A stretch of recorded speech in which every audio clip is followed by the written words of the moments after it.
Bem, hoje a gente vai mergulhar fundo numa história antiga e muito, muito poderosa.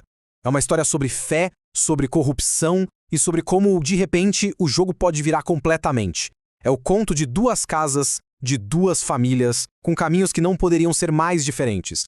E o interessante é que essa história não começa com uma batalha, não. Ela começa com uma canção. E que canção! Ela já estabelece a ideia principal, uma reviravolta total no poder. É como se dissesse, prestem atenção, porque as coisas vão mudar. Isso aqui não é só uma poesia bonita, viu? É uma declaração de como as coisas funcionam nesse universo. Um princípio que vai se desenrolar de forma bem concreta, bem real, na vida dos personagens que vamos conhecer. Essa ideia é a chave de tudo. O poder não é algo garantido. E a integridade, no fim das contas, é o que vale. Guardem bem isso. Agora sim, vamos entrar nos detalhes dessa narrativa.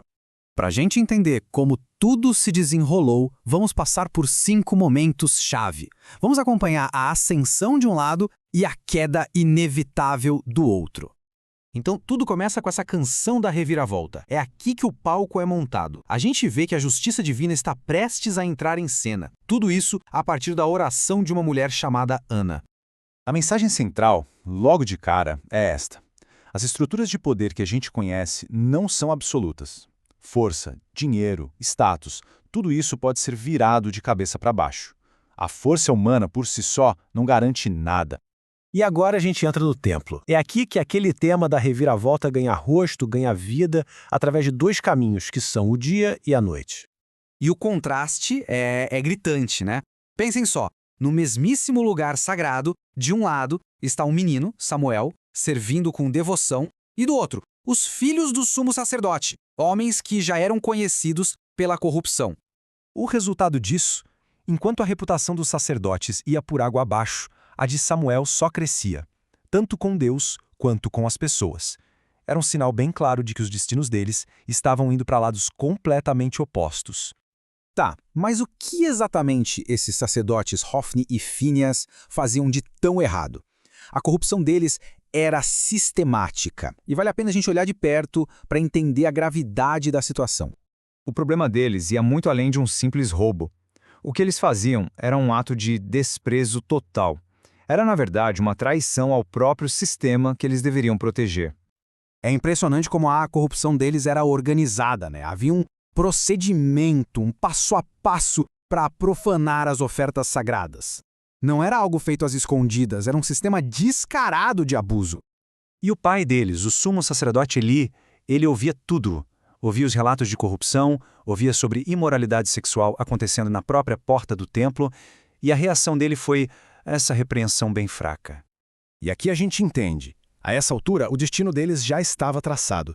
A arrogância dos filhos, somada à falha de Eli em agir com firmeza, tornou o julgamento uma consequência inevitável.